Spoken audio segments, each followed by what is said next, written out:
Bonjour à tous, bienvenue sur notre chaîne YouTube. Je suis heureux de vous retrouver pour la suite de notre étude concernant le jugement et les 7 sceaux. Vous vous êtes certainement rendu compte que dans plusieurs études, nous parlons du jugement. Ceci est important. Et la raison pour laquelle nous en parlons, c'est parce que ce jugement est une œuvre solennelle. Et à partir de ce jugement, la destinée de chacun sera décidée définitivement. Il n'y aura plus de retour en arrière. Et le fait que cette œuvre est une œuvre solennelle, c'est pour cette raison que nous insistons sur la nécessité de l'œuvre que nous devons entreprendre pour conserver nos noms dans le livre de vie. Nous avons effectivement compris qu'il y a un sanctuaire dans le ciel et dans ce sanctuaire se déroule depuis plusieurs années une œuvre de purification. Et nous avons compris qu'à travers cette œuvre, le livre de vie particulièrement est nettoyé. C'est-à-dire, ce livre qui contient les noms de tous ceux qui sont entrés au service de Dieu est purifié par l'effacement des noms de tous ceux qui n'ont pas été conformes à la parole de Dieu, qui ne se sont pas mis en condition pour recevoir le salut. Et nous avons vu que c'est ce en quoi consiste la purification, c'est particulièrement dans le livre de vie.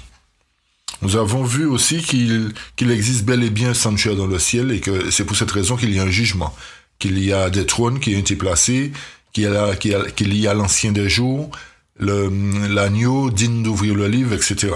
Aujourd'hui, nous allons apporter la précision concernant les différents symboles qui se trouvent dans le chapitre 4 et 5, et ensuite nous ouvrirons les 7 sceaux. Et si vous désirez aussi recevoir les slides concernant les études en privé, vous pouvez le demander, nous ferons un plaisir de vous envoyer ces études. Et comme d'habitude, je vais vous demander de prendre la position pour la prière, pour invoquer la présence de notre Dieu.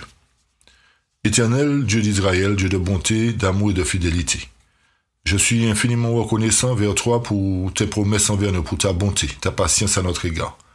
Merci de cette opportunité que tu nous donnes de pouvoir présenter ta vérité sur cette chaîne YouTube. Veuille bénir cette chaîne, bénir tous ceux qui auront à écouter, Seigneur, et que ton œuvre se fasse comme tu le veux dans le monde entier, afin que tes enfants soient sauvés et que ton nom soit exalté, glorifié et béni. Merci encore une fois, Seigneur, de nous écouter. Merci pour ton Saint-Esprit, car nous avons besoin de lui, afin de nous aider à comprendre ta parole. Fortifie-nous tous et garde-nous. Au nom de Jésus, je t'ai prié pour la gloire de ton Saint-Nom, Père. Amen. Amen. Notez particulièrement, chers amis, pour commencer, que le jugement qui se passe dans le ciel en cet instant se divise en 3 phases. Les 2 premières phases du jugement sont investigatives, c'est-à-dire que cela nécessite une enquête pour décider qui sont ceux qui sont aptes ou pas. Et cela se passe particulièrement durant le temps de grâce, tandis que Jésus est toujours l'agneau immolé. Et à travers ces 2 phases de jugement, ceci concerne uniquement ceux qui sont entrés au service de Dieu. Et la 3e phase, par contre, a lieu durant les 1000 ans. C'est ce que nous avons lu, que vous connaissez dans l'Apocalypse, c'est-à-dire le millénium. Et les 7 sceaux que nous allons développer aussi concernent essentiellement les phases investigatrices. D'accord? Les 7 sceaux vont concerner les phases investigatrices, c'est-à-dire les enquêtes qui seront menées concernant toutes les générations qui ont vécu sur la terre jusqu'à la dernière génération, comme vous avez compris, pour décider qui sont ceux qui seront aptes à entrer au ciel. Alors, comme je vous ai dit, nous allons développer les symboles aujourd'hui. Et pour cela, nous allons reprendre Apocalypse 4 et 5 et nous allons éclaircir tous ces points. Je commence Apocalypse 4, versets 1 à 3. Premièrement, le texte nous dit « Après cela, je regardai, et voici une porte était ouverte dans le ciel, et la première voix que j'avais entendue était comme celle d'une trompette parlant avec moi qui disait « Monte ici, et je te montrerai les choses qui doivent arriver ensuite. » Et immédiatement, j'étais ravi en esprit, et voici un trône était placé dans le ciel, et quelqu'un était assis sur le trône. Et celui qui était assis paraissait semblable à une pierre de jaspe et de sardoine. Il y avait un arc-en-ciel autour du trône semblable à une émeraude. Ici, il y a plusieurs symboles qui ressortent. Et nous allons identifier chaque partie de la prophétie concernant ces symboles, comme je vous ai dit. Premièrement, la porte qui fut ouverte, nous allons chercher à savoir quelle porte, quelqu'un qui s'assit sur le trône, qui il est, l'arc-en-ciel, les 24 vieillards, la mer de verre, les 4 bêtes, ou les 4 êtres vivants, l'agneau, les myriades d'anges, etc. Tous ces points, nous allons apporter maintenant, nous allons développer tout ça. Concernant le premier point, qui est la porte ouverte, le texte nous dit, une porte fut ouverte dans le ciel. Selon premier écrit, page 242, le chapitre La porte ouverte et la porte fermée, le texte nous dit, cette porte ne fut ouverte que lorsque Jésus eut achevé sa médiation dans le lieu saint en 1844.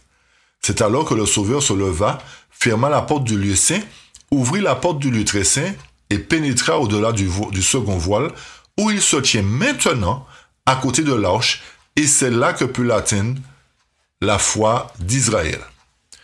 Ici, ce texte nous montre effectivement qu'il y a une porte qui est ouverte, et cette porte concerne le lieu très saint. Et nous avons compris qu'à travers l'histoire que nous avons présentée concernant les 7 églises, qu'il y a eu quelque chose qui s'est passé en 1844 lors de l'explication que William Miller avait donnée concernant le retour de Jésus. Nous avons vu que c'est à ce moment-là que la porte du lieu très saint s'est ouverte pour que justement, et que les trônes, selon Daniel et Jean, il y a des trônes qui ont été mis en place, il y a un jugement qui a commencé.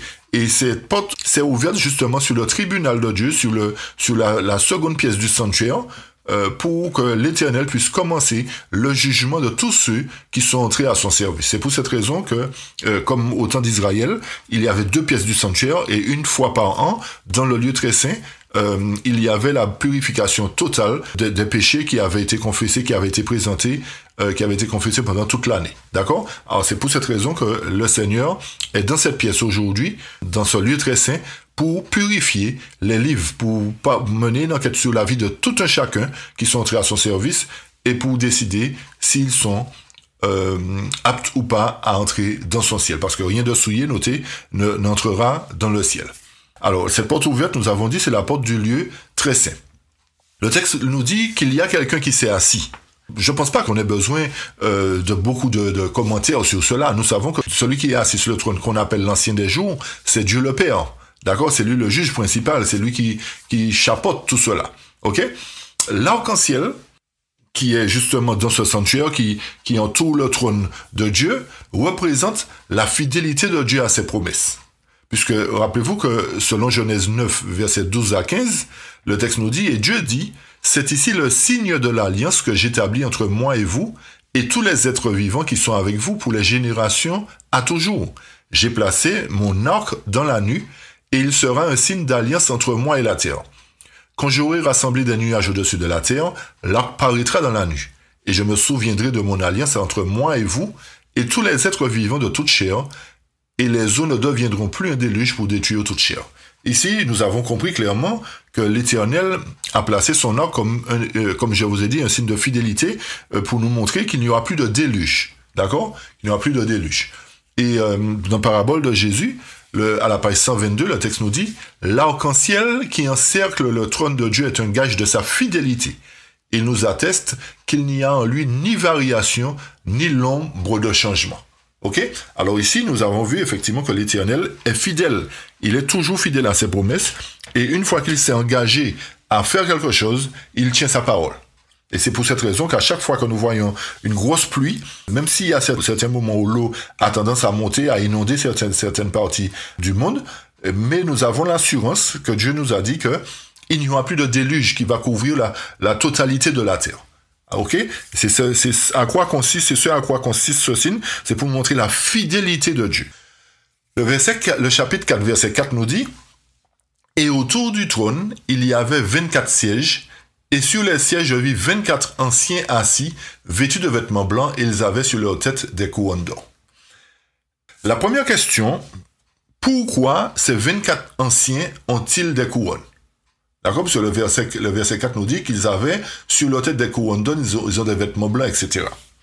Alors, pour quelle raison ils ont des couronnes? S'ils possèdent une couronne, cela voudrait dire qu'ils sont déjà sauvés. Vous me comprenez bien? Parce que la couronne appartient à ceux qui sont sauvés. Et 2 Timothée 4, verset 8 nous dit « Désormais, la couronne de justice m'est réservée. Le Seigneur, le juste juge, me la donnera dans ce jour-là, et non seulement à moi, mais encore à tous ceux qui ont aimé son avènement. » Et 1 Pierre 5, verset 4 nous dit « Et lorsque le souverain pasteur paraîtra, vous obtiendrez la couronne incorruptible de la gloire. » Alors, à travers ces 2 textes, vous avez compris certainement que quand nous parlons de couronne, nous parlons de récompense attribuée aux fidèles.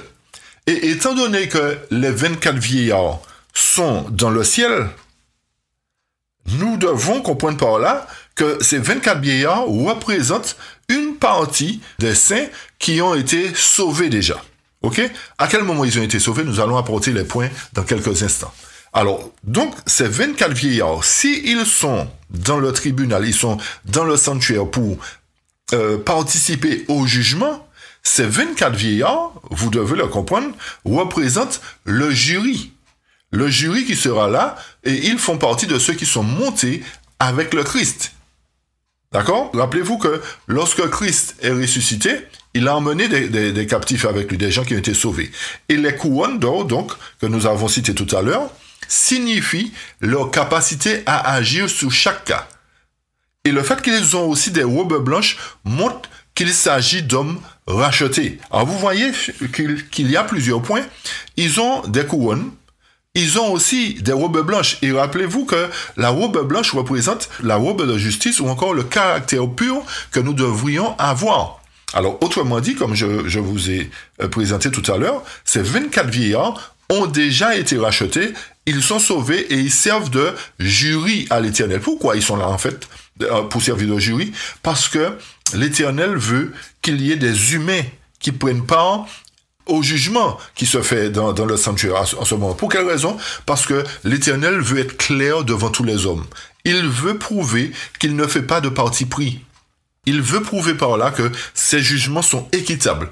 Et le fait qu'il y ait un jury composé d'êtres humains rachetés, c'est pour nous montrer encore l'amour de Dieu face à l'humanité, face aux humains, et encore une fois pour montrer que Dieu est fidèle, Dieu est juste, et il ne va pas tenir le coupable pour innocent. Et ces 24 vieillards qui composent le jury sont là pour attester que l'Éternel a pris la bonne décision. Ok? Et pour confirmer ce que je disais concernant les 24 vieillards qui sont dans le sanctuaire avec Christ, Matthieu 27, versets 51 et 53 nous dit « Et voici, le voile du temple se déchira en 2, depuis le haut jusqu'en bas. La terre trembla, les rochers se fendirent. Les sépulcres s'ouvrirent, et plusieurs corps des saints qui étaient morts ressuscitèrent. Étant sortis des sépulcres après la résurrection de Jésus, ils entrèrent dans la ville sainte et apparurent à un grand nombre de personnes. » Alors vous voyez ici que lorsque Jésus est ressuscité, sorti du tombeau, il y a aussi des sépulcres qui se sont ouverts et plusieurs corps des saints qui étaient morts ressuscitèrent. Et ils se sont présentés effectivement à un grand nombre de personnes. Alors ces saints ressuscités-là, la Bible ne nous a pas dit qu'ils sont morts à nouveau. Ok? Et la parole prophétique nous dit, dans Jésus-Christ, à la page 788, ce qui suit. En se relevant d'entre les morts, le Christ entraîna avec lui une multitude de captifs. Des sépulcres s'étaient ouverts sous l'effet du tremblement de terre qui accompagna sa mort. Quand Jésus sortit du tombeau, des collaborateurs de Dieu qui avaient rendu témoignage à la vérité au prix de leur vie sortirent avec lui.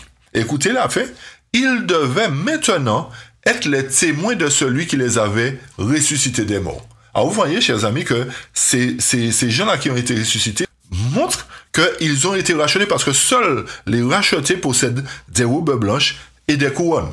D'accord? Alors, autrement dit, ces 24 vieillards qui composent le jury de Dieu sont des humains qui ont été rachetés, qui ont été sauvés, qui sont avec Jésus-Christ pour prendre part au jugement qui se fait dans ce tribunal ou encore dans ce sanctuaire. J'espère que vous avez eu suffisamment de précision concernant ces 24 vieillards, ou c'est encore ces 24 anciens.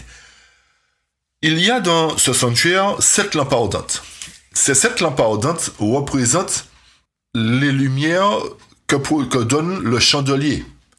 Ces 7 lampes ardentes du chandelier représentent la plénitude de la vérité ou encore l'Église à travers les âges. Et à travers cela, nous voyons que ces 7 lampes ardentes représentent la plénitude de la vérité à travers les âges que l'Éternel a donné à l'Église.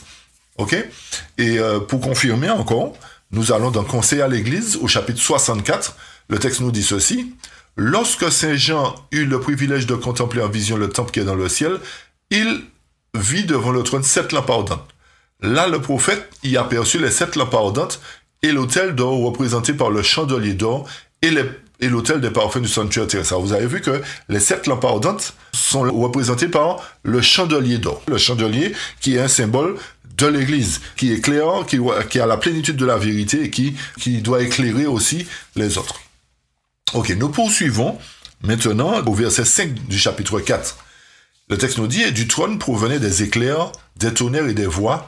Il y avait 7 lampes de feu qui brûlaient devant le trône, lesquelles sont les 7 esprits de Dieu. » Voilà un point qui peut susciter différentes questions. Nous n'allons pas nous étaler sur ce point, parce que si nous entrons dans ça, nous n'allons pas finir aujourd'hui. Mais notez bien que devant le trône, le texte nous dit qu'il y a 7 lampes de feu, c'est-à-dire les 7 lampes du chandelier, lesquelles sont les 7 esprits de Dieu. C'est-à-dire, comme nous avons montré tout à l'heure, l'Éternel, à travers sa parole, donne la plénitude de son esprit à travers les lumières qu'il donne. Notez que le chiffre 7 représente la plénitude, la totalité. Ceci indique que le Saint-Esprit a guidé l'Église dès le commencement en révélant lumière et vérité. Vous voyez pourquoi il y a cet esprit, c'est-à-dire c'est la totalité. Et le fait qu'il y ait 7 sceaux, que le chiffre 7 entre en jeu dans la prophétie, cela nous montre que cela concerne la plénitude, chers amis. Les 7 esprits concernent la plénitude de l'esprit, la plénitude, la totalité. L'Éternel a donné à son Église la totalité de son esprit pour permettre de comprendre la parole, pour que la lumière puisse éclairer dans le monde. Nous poursuivons. Le verset 6 du chapitre 4. « Et devant le trône, il y a une mer de verre semblable à du cristal, et au milieu du trône et autour du trône étaient 4 êtres vivants, remplis d'yeux, devant et derrière. » Alors, la mer de verre, nous allons apporter les précisions tout à l'heure.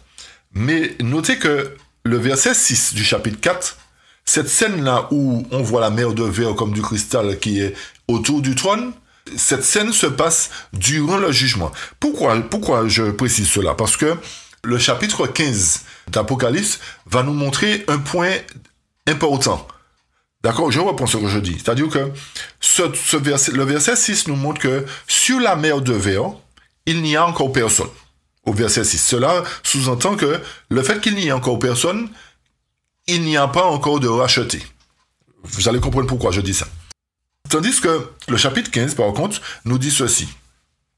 À partir du verset 2 et 3, « Et je vis comme une mer mêlée de feu, et ceux qui avaient obtenu la victoire sur la bête et sur son image, et sur sa marque, et sur le nombre de son nom, se tenaient debout sur la mer de verre, ayant quoi? Les harpes de Dieu. » Verset 3, « Et ils chantaient le cantique de Moïse, le serviteur de Dieu, et le cantique de l'agneau, disant, « Grandes et merveilleuses sont tes œuvres, Seigneur Dieu Tout-Puissant, justes et vrais sont tes chemins, toi, roi des saints. » Donc, ici, vous voyez la différence, comme je vous disais, au chapitre 15, sur la mer de verre, à ce moment-là, il y a ceux qui ont obtenu la victoire sur la bête, sur son image, et qui se tenaient debout sur la mer de verre. Ils avaient aussi des harpes à la main. Alors, vous voyez que, d'après le chapitre 4, au verset 6, cette scène-là se passe durant le jugement, tandis que le chapitre 15, au verset 2 et 3, cette scène se passe après le jugement. Cela nous montre que le jugement a été rendu et que les saints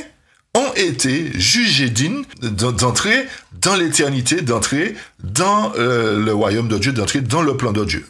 J'espère que vous avez bien compris ça. Cette scène du chapitre 15 se passe après le jugement, tandis que la scène du chapitre 4, verset 6, se passe durant le jugement. Et tant que le jugement n'est pas terminé, les rachetés ne peuvent pas se trouver sur la mer de verre. C'est à l'issue, c'est à la fin du jugement que les rachetés pourront se tenir sur la mer de verre parce qu'ils auront été jugés dignes, ils auront remporté la victoire sur la bête, sur le faux prophète. Cela nous montre que tant que le jugement des morts et des vivants ne s'est pas achevé, les saints ne peuvent pas se trouver sur la mer de verre. Vous comprenez pourquoi il y a une différence entre le chapitre 4, verset 6, et le chapitre 15, verset 2 à 3. Donc, la mer de verre indique l'expansion sans fin, et le fait qu'elle soit claire comme du cristal indique la perfection.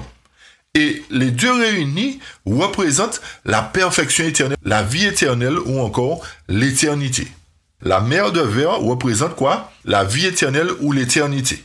Parce que, rappelez-vous qu'il y a un texte d'un premier écrit que je cite de mémoire, notre ascension durera 7 jours pour atteindre la mer de verre.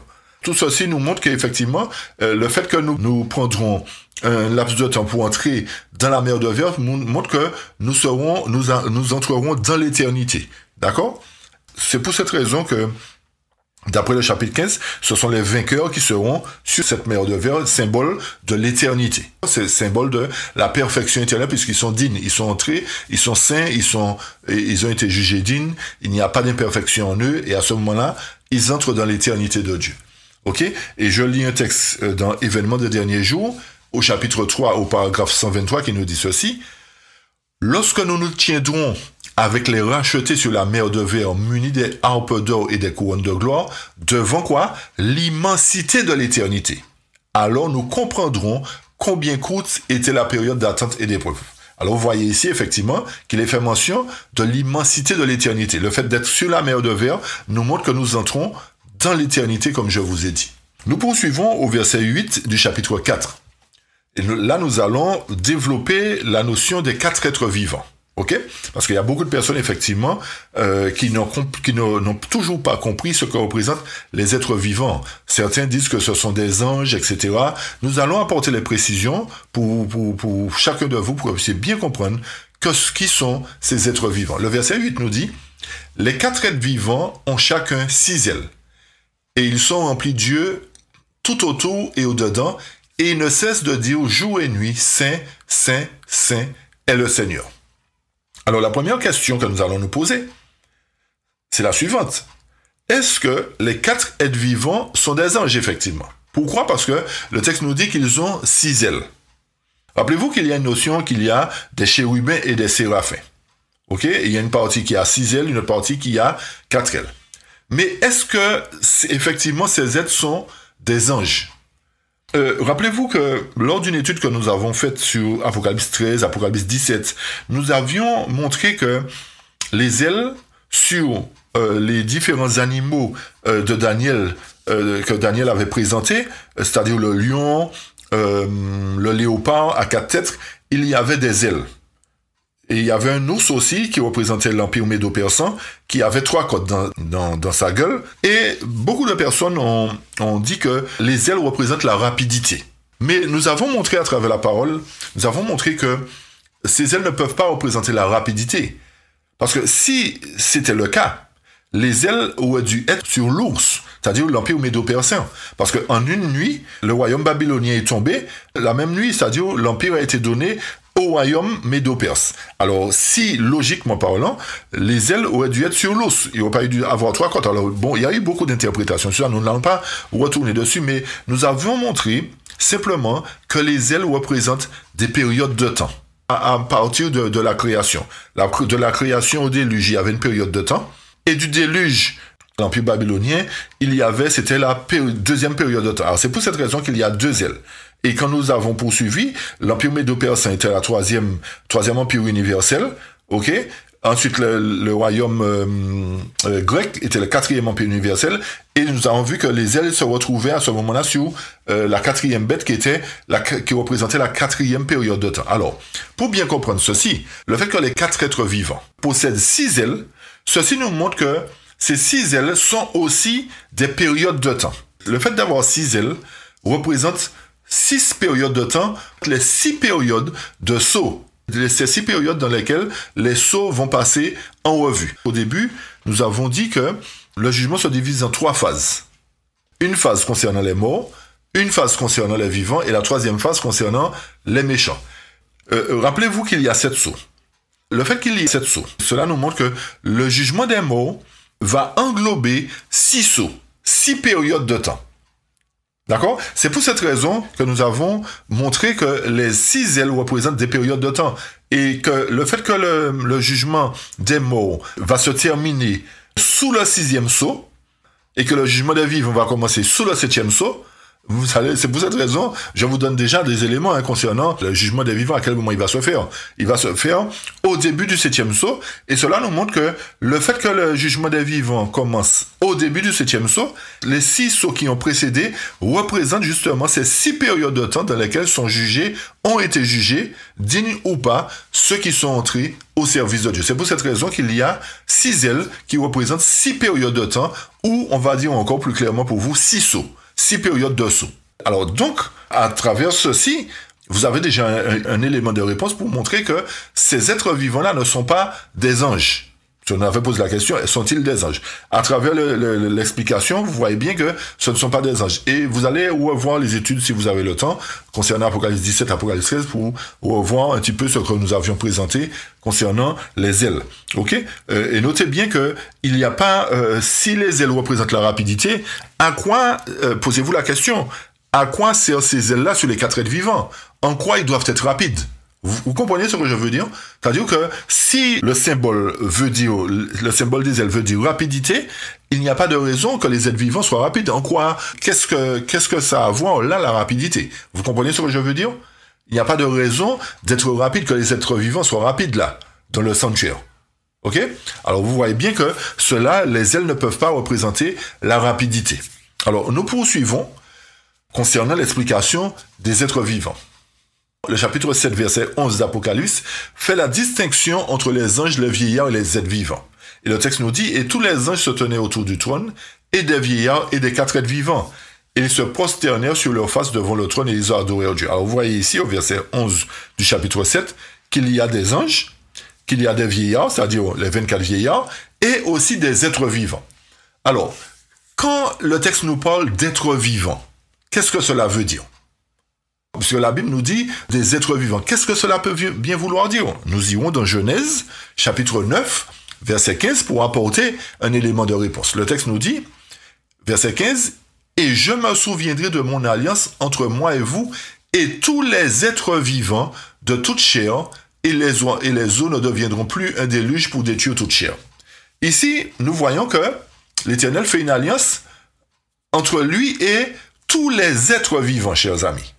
Autrement dit, les êtres vivants dont nous parle l'Apocalypse représentent des êtres créés. Alors vous allez me dire, les anges ont été créés aussi. Oui, certainement les anges ont été créés, mais comme je vous ai dit, plus nous allons développer, plus vous allez voir que ces 4 êtres vivants ne sont pas des anges, puisque le verset 15 nous dit que l'Éternel a fait une alliance entre lui et les êtres vivants. Il n'a pas fait d'alliance avec les anges, puisqu'il n'y a pas de déluge concernant les anges. Ok, les anges n'ont pas subi de déluge. Ce sont les êtres vivants, les humains, qui ont subi le déluge. Autrement dit, ces êtres vivants représentent des humains. D'accord? Plus clairement, ils représentent des humains. Et dans le livre intitulé « Instruction pour un service chrétien effectif » à la page 179, le texte nous dit « Dieu demande à ses enfants d'agir comme des êtres vivants et de ne pas être indolents, paresseux et indifférents. Nous devons porter aux gens nos publications, les inciter à les accepter. » Ici, vous voyez effectivement que l'Éternel nous dit que nous devons agir comme quoi? Comme des êtres vivants, c'est-à-dire comme des gens créés à son service, comme des gens intelligents, des gens qui ne soient pas paresseux, qui ne soient pas indifférents, c'est-à-dire des gens doués d'une conscience. Ok? Des êtres créés. Alors vous voyez jusque-là que ces êtres vivants, le fait que l'Éternel a fait une alliance avec eux, le fait que l'Éternel leur demande d'agir comme des êtres vivants, comme des gens qui ne soient pas indolents, montre que ce sont des humains, chers amis, ce ne sont pas des anges. Parce que les anges, nous savons qu'il y a 2 catégories, ceux qui sont au service de Dieu, ceux qui sont au service de Satan, et ceux qui sont au service de Dieu ne sont pas indolents, ils ne sont pas paresseux, ils ne sont pas indifférents. Alors ici, nous confirmons encore que ces 4 êtres vivants ne représente pas des anges, mais sont un symbole des saints qui doivent être jugés. Je reprends ce que je dis. Les 4 êtres vivants représentent plus clairement les 4 classes de rachetés qui doivent être sauvés. Et nous allons apporter la précision concernant cela dans quelques instants. Au verset, alors nous poursuivons au chapitre 5 maintenant. Nous avons vu le chapitre 4. Nous avons décortiqué les différents symboles. Nous allons au chapitre 5 qui nous parle aussi des êtres vivants. Le verset 8 à 10 du chapitre 5 nous dit « Et quand il eut pris le livre, les 4 êtres vivants et les 24 anciens tombèrent devant l'agneau, ayant chacun des harpes et des fioles d'or pleines de parfums qui sont les prières des saints. » Verset 9 « Et il chantait un cantique nouveau disant « Tu es digne de prendre le livre et d'en ouvrir les sceaux. Car tu as été tué et tu nous as rachetés à Dieu par ton sang de chaque tribu et langue et peuple et nation. Et tu nous as fait rois et prêtres pour notre Dieu, et nous régnerons sur la terre. » Ici, il y a plusieurs éléments importants que nous allons prendre en considération. Le verset 8 nous dit « Et quand il eut pris le livre, les 4 bêtes, ou les 4 êtres vivants, sur certaines versions, et les 24 anciens tombèrent devant l'agneau ayant chacun des harpes. » La question qu'on doit se poser, qui sont ceux, selon Apocalypse, qui possèdent des harpes, chers amis? Qui sont ceux qui possèdent des harpes? Puisque le texte de verset 8 nous dit que les 4 êtres vivants et les 24 anciens tombèrent devant l'agneau et ils avaient chacun des harpes. Alors, pour comprendre qui sont ceux qui ont des harpes, nous devons aller dans Apocalypse 14. D'accord? Et vous allez voir effectivement que ceux qui possèdent des harpes, ce sont des vainqueurs, ce sont des rachetés. C'est-à-dire, plus clairement, les 144 000 et la grande foule. Alors nous lisons Apocalypse chapitre 14, versets 1 à 2, qui nous dit ceci. « Et je regardai, et voici un agneau se tenait sur le mont Sion, et avec lui 144 000 personnes ayant le nom de son Père écrit sur leur front. » Verset 2. « Et j'entendis une voix dans le ciel, comme la voix de beaucoup d'eau et comme la voix de grand tonnerre, et j'entendis la voix de joueurs de harpe jouant de leur harpe. » Ok? Apocalypse 14 nous dit que sur la mont Sion, il y avait 144 000 qui avaient le nom de son Père, etc. Et que dans le ciel, Jean entendit des voix comme beaucoup d'eau, comme la voix de grand tonnerre, comme la voix de joueurs de harpe jouant leur harpe. Pour avoir la confirmation de ce que nous disons, nous allons retourner dans Apocalypse chapitre 15, verset 2. Et nous allons avoir la précision concernant effectivement les joueurs de harpe. Qui ils sont? Le verset 2 nous dit au chapitre 15, « Et je vis comme une mer mêlée de feu, ceux qui avaient vaincu la bête et son image, et le nombre de son nom debout sur la mer de verre, ayant des harpes de Dieu. » Alors vous voyez ici que ce sont les vainqueurs qui possèdent des harpes. Et les vainqueurs, ce sont des humains, chers amis, ce ne sont pas des anges. Ok? Puisqu'ils sont sur la mer de verre, et le fait qu'ils soient sur la mer de verre au chapitre 15, comme nous l'avons dit précédemment, prouve qu'ils ont vaincu la bête et son image, le nom de son nom. C'est-à-dire qu'ils ont passé le jugement et ils ont été jugés dignes, et c'est pour cette raison qu'ils reçoivent une marque de récompense qui est une harpe d'or. Ok? D'accord. J'espère que ces points sont clairs, chers amis, pour nous montrer véritablement qui sont ces êtres vivants. Et dans Conquérant Pacifique, page 524 au chapitre 57, le texte nous dit « Je vis la miséricorde, la tendresse et l'amour de Dieu se confondant avec sainteté, sa justice, sa puissance. Il vit les pécheurs qui trouvaient en Dieu un Père, alors que leur faute le leur avait rendu redoutable.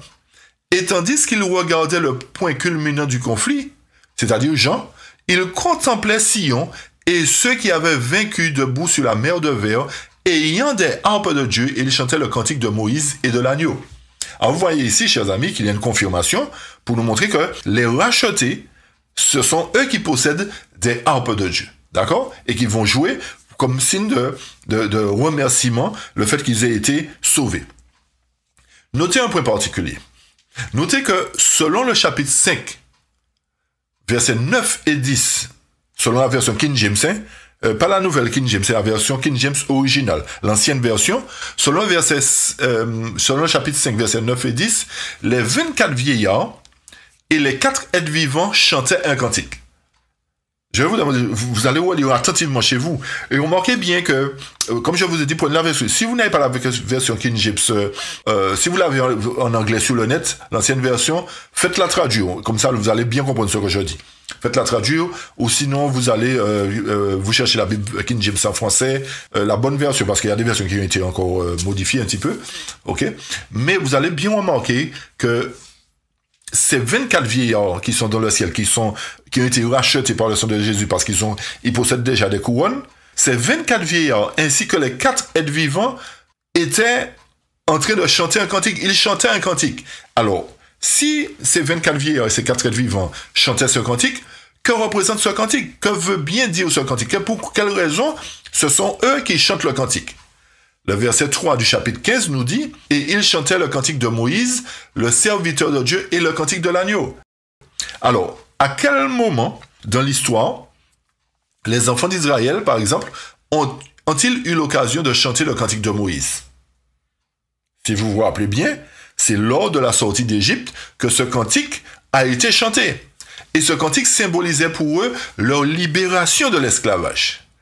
Ce cantique représente la libération de l'esclavage en Égypte et aussi la destruction de Pharaon et de son armée. Le chapitre 15 d'Exode nous dit « Alors Moïse et les enfants d'Israël chantèrent ce cantique à l'Éternel et dirent « Je chanterai à l'Éternel, car il a fait éclater sa gloire, il a précipité dans la mer le cheval et son cavalier. » Alors vous voyez, chers amis, que le cantique de Moïse, le fait que les 24 anciens et les 4 êtres vivants chantent le cantique de Moïse et de l'agneau, selon le verset 3 du chapitre 15, c'est que ils ont été rachetés. Parce que ce sont des rachetés, ce sont des sauvés, ce sont ceux qui sont libérés de l'esclavage du péché, en termes bibliques, qui sont dignes de chanter le cantique de Moïse et le cantique de l'agneau. Remarquez bien qu'à ce moment-là, les rachetés nous chanteront non seulement le cantique de Moïse, pour nous montrer la libération, mais aussi le cantique de l'agneau, parce que l'agneau a été digne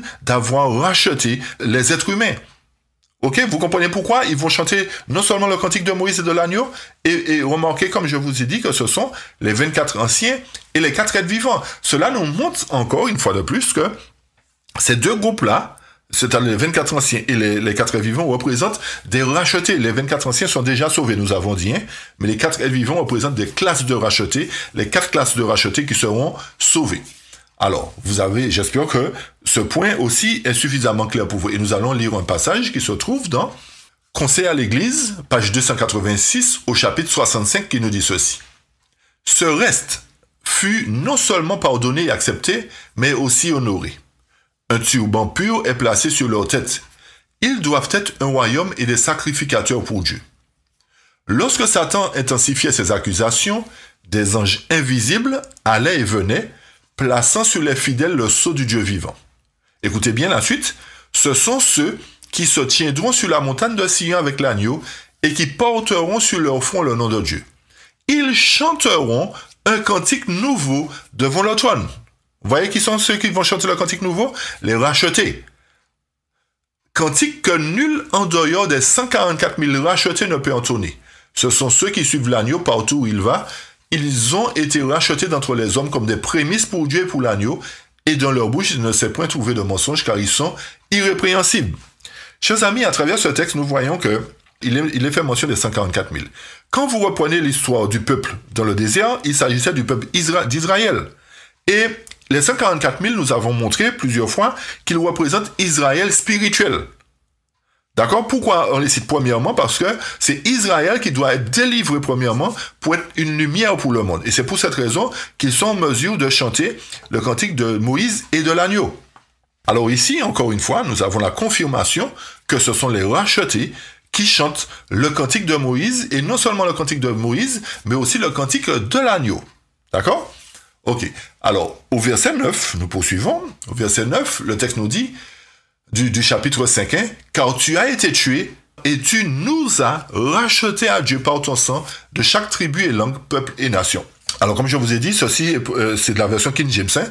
La version King James dit que les 24 vieillards et les 4 êtres vivants disent « Car tu as été tué, et tu nous as rachetés à Dieu par ton sang. » Chers amis, qui a été tué? C'est l'agneau.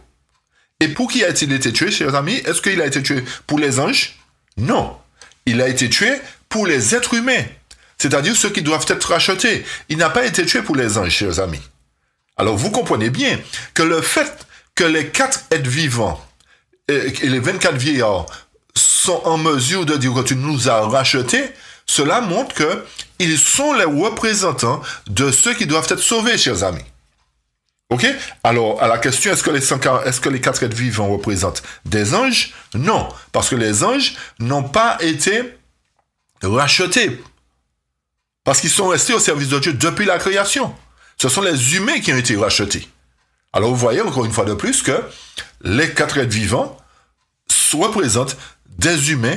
Ces 4 êtres vivants sont un symbole des humains qui ne peuvent pas se mettre tous ensemble devant un tribunal. Ces 4 êtres vivants représentent simplement les 4 classes de saints qui doivent être sauvés, comme j'ai dit. Et le fait qu'il y ait des couronnes, que les rachetés chantent un cantique et qui possèdent des palmes, sont un emblème de victoire attribuée aux vainqueurs.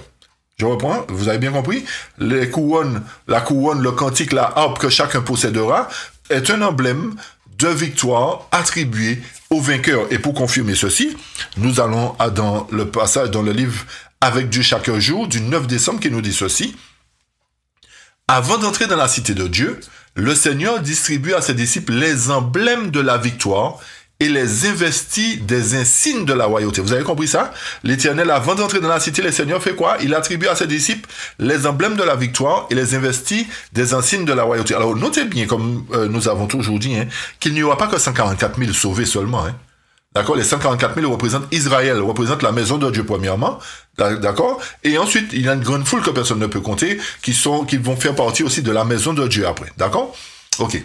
Alors, comme je vous ai dit, l'Éternel va donner à tous ceux qui sont sauvés, l'Éternel va leur donner les emblèmes de la victoire et va les investir des signes de sa royauté. Le texte continue et nous dit, la brillante phalange se forme en carré autour de son roi, dont la statue majestueuse s'élève bien au-dessus de celle des anges et des saints, et qui les enveloppe tous d'un regard indicible d'amour.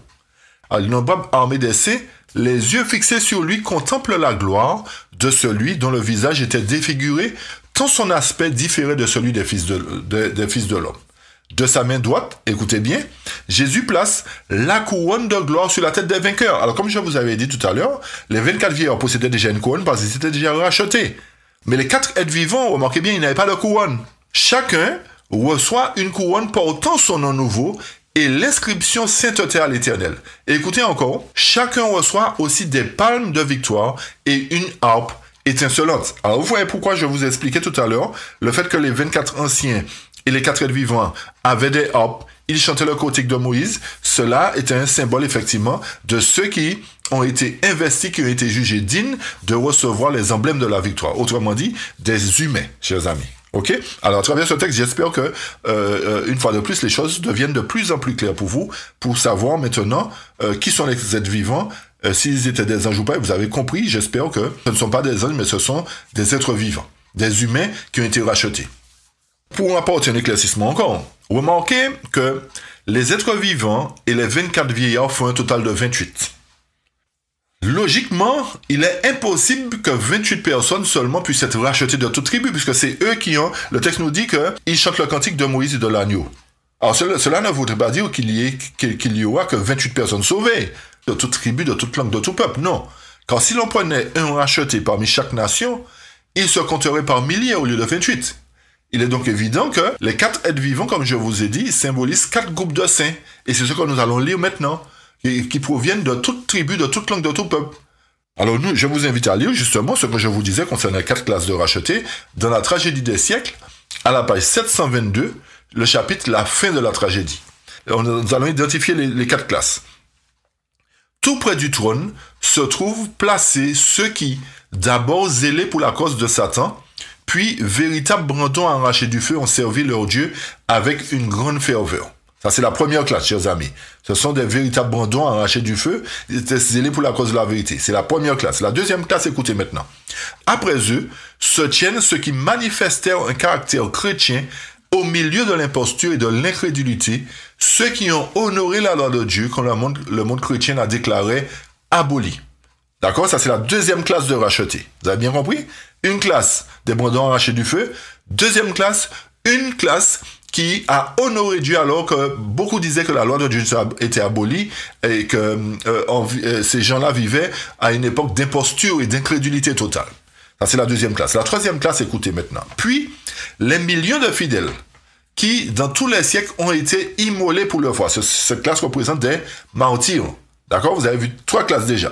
La 4e classe, enfin, écoutez bien, enfin vient une grande foule que personne ne peut compter, de toute nation, de toute tribu, de tout peuple et de toute langue. Ils se tenaient devant le trône et devant l'agneau, revêtus de robes blanches et des palmes dans leurs mains. Pour eux, le combat est terminé, ils ont remporté la victoire. Alors vous avez vu ici, chers amis, nous avons identifié avec vous, dans ce paragraphe, les 4 classes de rachetés. C'est pour cette raison, comme nous vous disons, qu'il y a 4 êtres vivants qui représentent ces 4 classes de rachetés.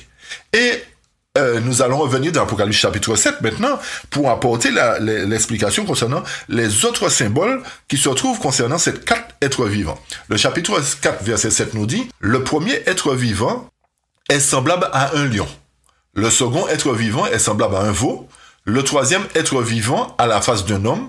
Et le 4e être vivant est semblable à un aigle qui vole. » Par nature, chers amis, les êtres vivants représentent aussi 4 périodes de l'Église.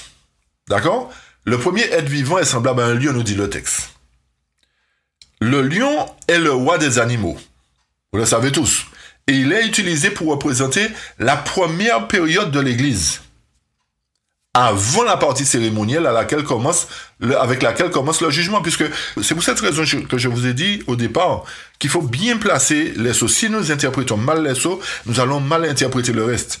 Et c'est là qu'il faut bien comprendre que les sceaux commencent depuis la création. Les sceaux ne commencent pas à l'ère chrétienne, comme je vous ai dit. Et le fait que les 4 êtres vivants représentent 4 classes de rachetés, chers amis, et qu'ils ont chacun une face de lion, une face de veau, une face d'homme, une face d'aigle, montre effectivement 4 périodes de l'Église. 4 périodes de l'Église pendant laquelle l'Église a vécu sur terre. Alors, le lion, qui est le roi des animaux, qui est nommé en premier, représente la première période de l'Église avant la partie cérémonielle avec laquelle commence le jugement. Puisque si l'Éternel, quand il ouvre les sceaux, il commence à juger ceux qui sont entrés à son service, vous comprenez bien que ceux qui sont entrés à son service représentaient l'Église de Dieu. C'est ce que nous avons montré dans les études précédentes. Alors donc, le lion représente la première période de l'Église depuis sa création. Le second être vivant est semblable à un veau. Donc, si le premier représente la première période de l'Église, celui-là représente la deuxième partie de l'Église, c'est-à-dire la partie typique, la partie sacrificielle, puisqu'il est fait mention de veau. Le veau, dans le désert, était offert en sacrifice comme les agneaux. D'accord? Ceci nous montre que cet être vivant qui possède la face de veau nous permet d'identifier la partie cérémonielle, la partie sacrificielle qui est entrée en jeu, la deuxième période de l'Église. Pas la deuxième période de temps, chers amis. Il ne faut pas confondre période de temps et période de l'Église. Ceci représente la deuxième période de l'Église où elle a commencé dans le désert à présenter des sacrifices d'animaux. C'est vrai que vous allez me dire que Abel avait déjà offert des sacrifices d'animaux, mais vous avez vu que l'Éternel avait fait bâtir un sanctuaire pour prendre les péchés en compte, pour confesser les péchés, etc. Et c'est là que, véritablement, il y a eu plus de sacrifices qui a été offert. Il y a eu des veaux, il y a eu des agneaux, comme je vous ai dit. Alors, le second être vivant qui a une face de veau, représente effectivement la période où l'Église, la période sacrificielle où l'Église était sur la terre. Le troisième être vivant avait la face d'un homme. L'être vivant qui a la face d'un homme représente donc nécessairement la période antitypique, c'est-à-dire la période où il a été mis fin au sacrifice. C'est-à-dire cette période-là qui vient après la crucifixion, puisque Jésus était représenté comme l'agneau qui devait mourir pour les péchés du monde. Parce que Jésus était l'agneau de Dieu qui devait s'offrir une fois pour toutes pour les péchés du monde. Alors vous voyez bien que le fait qu'il a la face d'un homme, Jésus s'est fait homme, d'accord? Jésus s'est fait homme pour délivrer l'humanité. Alors vous voyez que ce troisième être vivant avec la face d'un homme représente nécessairement la période antitypique après la crucifixion. Et le quatrième être vivant est semblable à un aigle qui vole. Cet aigle qui vole représente la période de la moisson. Cette dernière période est donc symbolisée par un aigle volant, signifie que l'Église sera enlevée dans les airs. L'aigle volant est le roi des animaux, chers amis. Et de même que le lion est le roi des animaux, cela est un signe de victoire. Le tout produisant un symbole parfait. Et comme le jugement des morts commence avec l'être vivant semblable à un lion, c'est-à-dire le roi des animaux, le jugement des vivants commence, lui, avec l'être vivant semblable à un aigle, roi des oiseaux. Vous avez compris? Le lion, c'est le roi des animaux sur terre, l'aigle, c'est le roi des oiseaux, dans les cieux, dans les airs. Donc, vous voyez que le fait que le quatrième être vivant est semblable à un aigle qui vole représente la période de la moisson, où l'Église est transmuée, et où l'Église est rachetée, est sauvée, est conduite de la terre au paradis. Alors donc, le lion représente la première période de l'Église avant le système cérémoniel de Adam à Moïse. Le veau représente la période du système cérémoniel de Moïse à la croix. La tête d'homme représente par de la croix, la crucifixion de Christ, c'est-à-dire l'ère chrétienne, à la période de la moisson.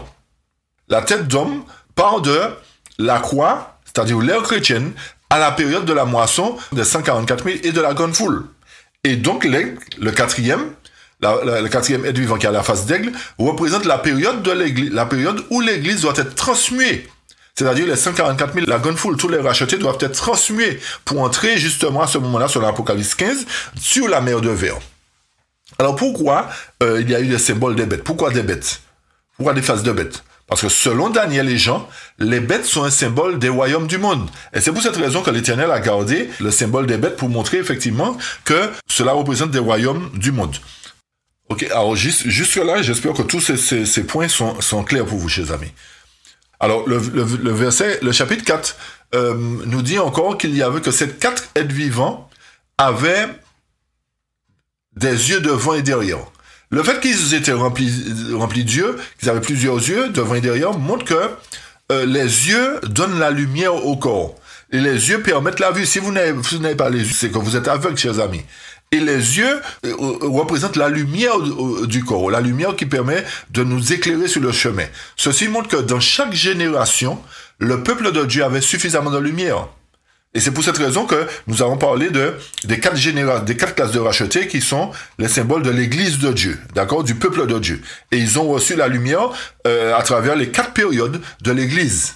Et les yeux devant et derrière représentent la lumière prophétique, passé, présent et futur. Vous avez bien compris, chers amis? Le fait qu'ils avaient plein d'yeux montre qu'ils avaient, Dieu leur avait donné la lumière pour les éclairer à travers chaque génération. Et comme il y a 4 générations concernant le peuple de Dieu, ceci nous montre qu'à travers ces 4 générations-là, l'Éternel leur a donné suffisamment de lumière, c'est-à-dire devant, derrière, partout, la lumière prophétique, passée, présente et future.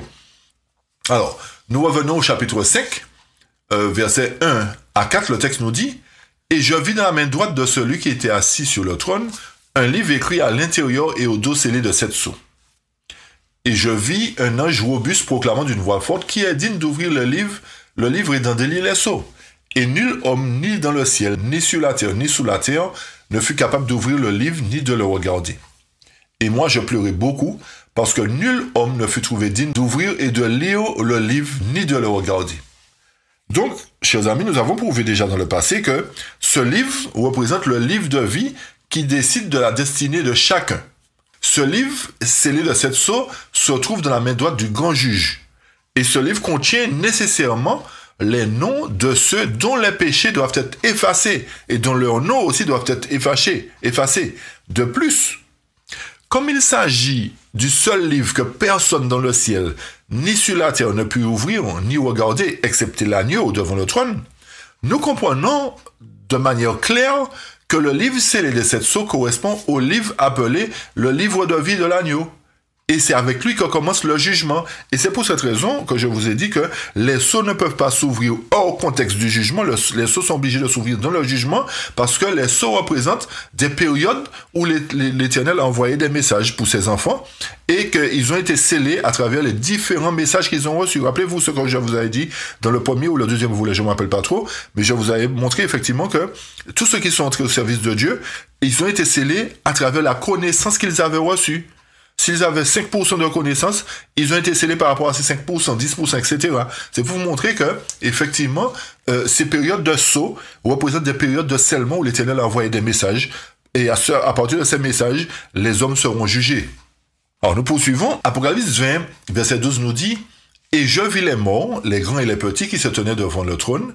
Des livres furent ouverts, et un autre livre fut ouvert, celui qui est le livre de vie, et les morts furent jugés selon leurs œuvres, d'après ce qui était écrit dans ces livres. » Alors, vous voyez que ce livre, le livre qui est ouvert, c'est le livre de vie, chers amis. Et les morts furent jugés selon leurs œuvres.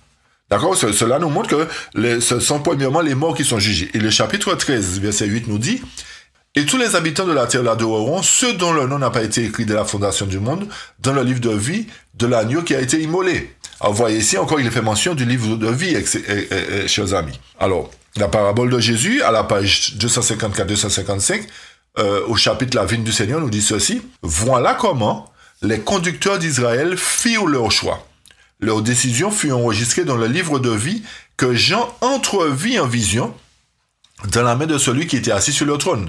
Livre que personne ne pouvait ouvrir au jour où il sera décellé par le lion de la tribu de Juda. L'esprit de vengeance caché dans la détermination des chefs juifs leur apparaîtra clairement. » Alors non seulement l'esprit de vengeance des juifs, mais tous ceux qui sont entrés au service de Dieu.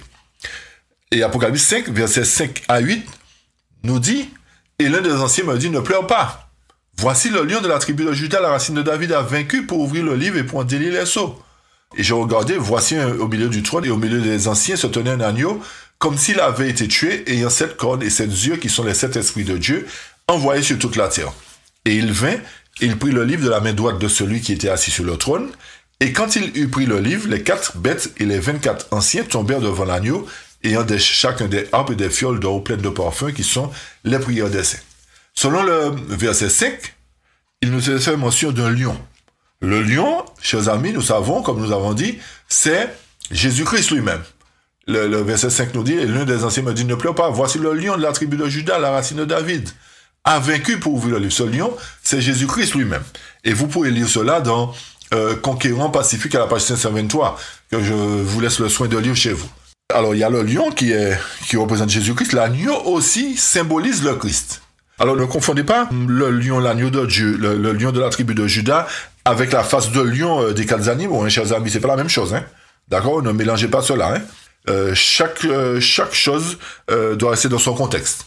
Alors, donc, l'agneau symbolise le Christ, notre défenseur, et Jean déclare, mes petits enfants, je vous écris ces choses afin que vous ne péchiez point, et si quelqu'un a péché, nous avons un avocat auprès du Père, Jésus-Christ le juste. Donc, Jésus est un avocat, il est un conseiller, il est un prêtre, il est un agneau.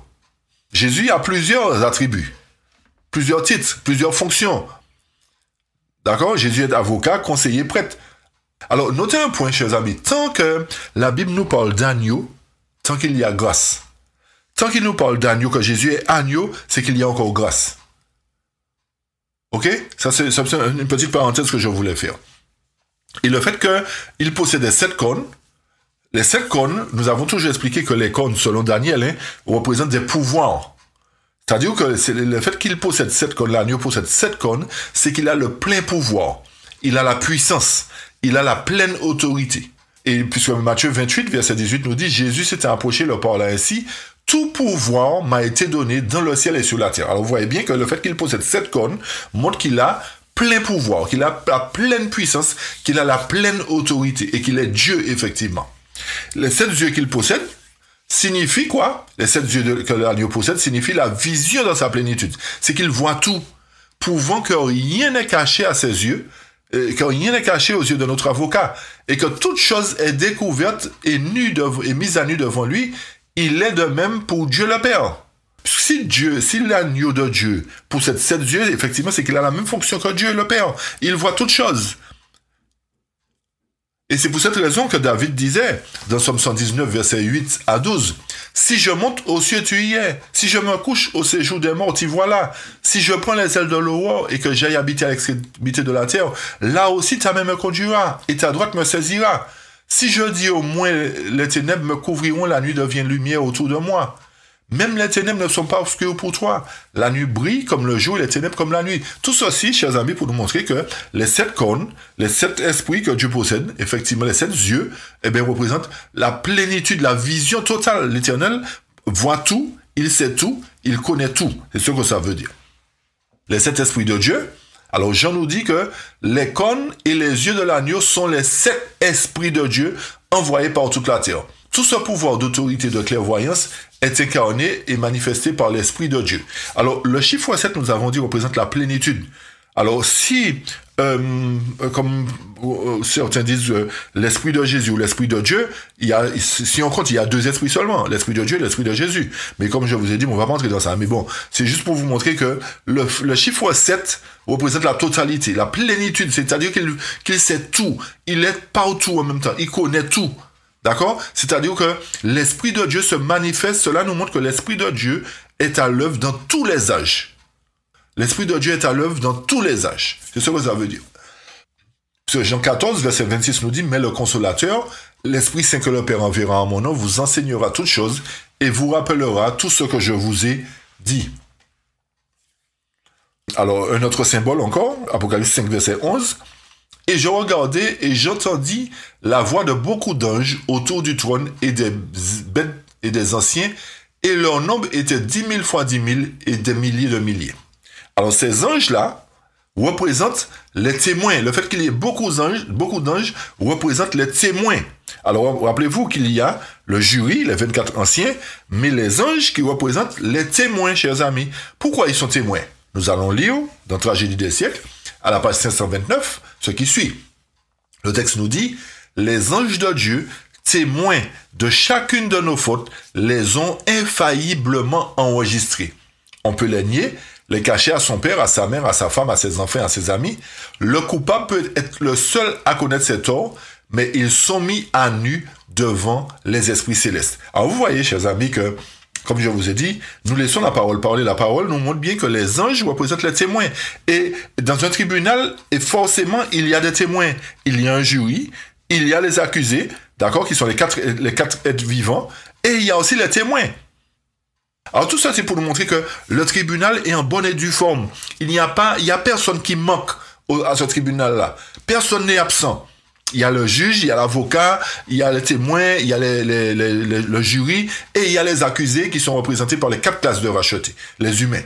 Vous voyez bien, chers amis, que à travers cette explication des différents symboles du chapitre 4 et 5, que la lumière a été faite sur tous ces différents points. Et que certainement, j'espère que cela a été vraiment plus clair pour vous. Et pour terminer, nous allons lire 2 paragraphes à la page 529 de Tragédie des siècles. Le texte nous dit, « Si le voile qui sépare le monde visible du monde invisible se levait soudain, nous permettant de voir un ange enregistrer fidèlement chacune des paroles et des actions dont nous en serons appelés à rendre compte au jour du jugement, combien de paroles seraient retenues et combien d'actions ne seraient jamais commises. Au jour du jugement, l'usage que nous aurons fait de toutes nos facultés sera examiné avec le plus grand soin. » Alors vous voyez encore une fois, chers amis, que les anges sont là comme des témoins, ils enregistrent, et c'est eux qui seront là pour dire, voilà, c'est moi qui ai noté ceci, c'est moi qui ai vu ceci, c'est moi qui ai vu cela. Ils sont effectivement des témoins. Donc, à travers cela, nous voyons que le jugement va examiner chaque génération successive d'êtres humains. Le jugement va considérer chaque cas avec une totale minutie, commençant par Adam et se poursuivant par chaque génération successive et s'achevant par les vivants. Voyez, chers amis, pour quelle raison les sceaux sont ouverts dans le jugement et que, voyez encore pourquoi les sceaux ne peuvent pas représenter l'ère chrétienne. Ça ne peut pas représenter l'histoire de l'Église chrétienne particulièrement, d'accord? Ok, mais ça représente chaque génération qui ont succédé, tous ceux qui sont entrés au service de Dieu. Et pour terminer, le dernier paragraphe que nous allons lire, à la page 524 de la tragédie des siècles, nous dit ceci. Toute œuvre humaine passe en revue devant Dieu pour être classée comme acte de fidélité ou d'infidélité. En face de chaque nom, dans les registres du ciel sont couchés avec une redoutable exactitude toute parole mauvaise, tout acte égoïste, tout devoir négligé, tout péché secret, toute dissimulation. Les avertissements du ciel oubliés, les moments perdus, les occasions non utilisées, les influences exercées bonnes ou mauvaises, avec leurs résultats les plus éloignés. Tout est fidèlement inscrit par l'ange enregistreur. Chers amis, à travers ce dernier paragraphe, je souhaite que l'Éternel puisse nous ouvrir l'intelligence, nous accorder l'esprit de sagesse, d'humilité, pour reconnaître que, à partir de maintenant, nous devons réfléchir avant de parler. Nous devons être suffisamment sages pour ne pas avoir à critiquer quiconque, à juger quiconque, parce que à côté de nous, il y a des anges qui enregistrent tout ce que nous faisons.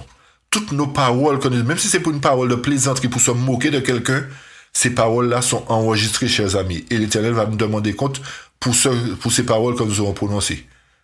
Si nous sommes moqués de quelqu'un, comme je vous ai dit, ça paraît bête, hein? Des fois, on se moque de quelqu'un mais je m'amuse. Chers amis, toutes ces paroles-là, l'Éternel va nous demander compte pour cela. Cela nous montre combien il est important de mener une vie correcte devant Dieu. Ne pas se moquer des gens, parce que nous ne savons pas d'un matin comment nous pouvons être. Tout ce que nous aurons fait, tout ce que nous aurons dit, sera enregistré dans le registre des cieux. Et notez bien qu'il y a des anges auprès de nous qui prennent note. Pour ceux qui continuent à douter, chers amis, de l'issue du conflit, pour ceux qui continuent à douter de l'existence du sanctuaire dans le ciel, pour ceux qui continuent à douter qu'il y a un jugement qui va se faire, le moment arrive bientôt. Et n'oubliez pas que c'est une œuvre solennelle qui est en train de se faire. C'est pour cette raison, encore une fois, que je prie Dieu qu'il puisse toucher chacun de nous, afin que nous puissions mener une vie de plus en plus juste, alors que l'abomination s'accroît sur la terre, alors que toutes sortes de choses mauvaises prennent de l'ampleur. Il doit y avoir un peuple de Dieu qui le représente, chers amis. Il doit y avoir un peuple qui soit digne de représenter Jésus-Christ. Pourquoi? Parce que il y a des âmes sincères dans le monde qui ne connaissent pas Dieu.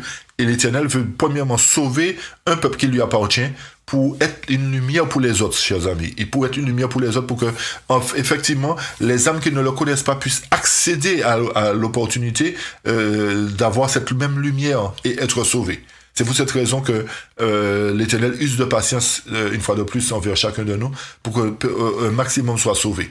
Puisse l'Éternel vraiment nous bénir et nous aider à prendre en considération ces études, parce que beaucoup, comme j'ai dit encore une fois de plus, beaucoup ne veulent pas étudier les prophéties, parce que ça les gêne, ça les met mal à l'aise, ils ont peur. Les prophéties ne doivent pas nous faire peur.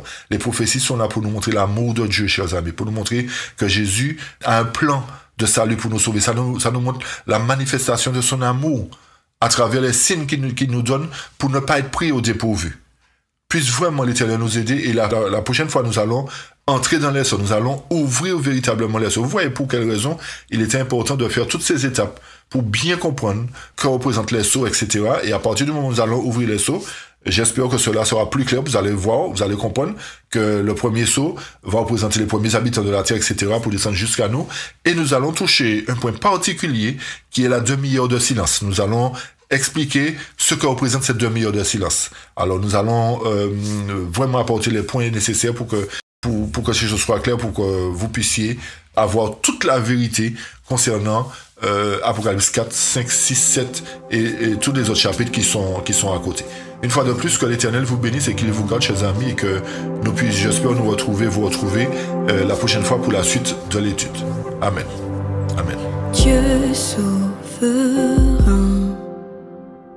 tu domines mes doutes et chagrins. Tu contrôles ma vie. Tout pouvoir se trouve entre tes mains. Prince de paix, tu parles.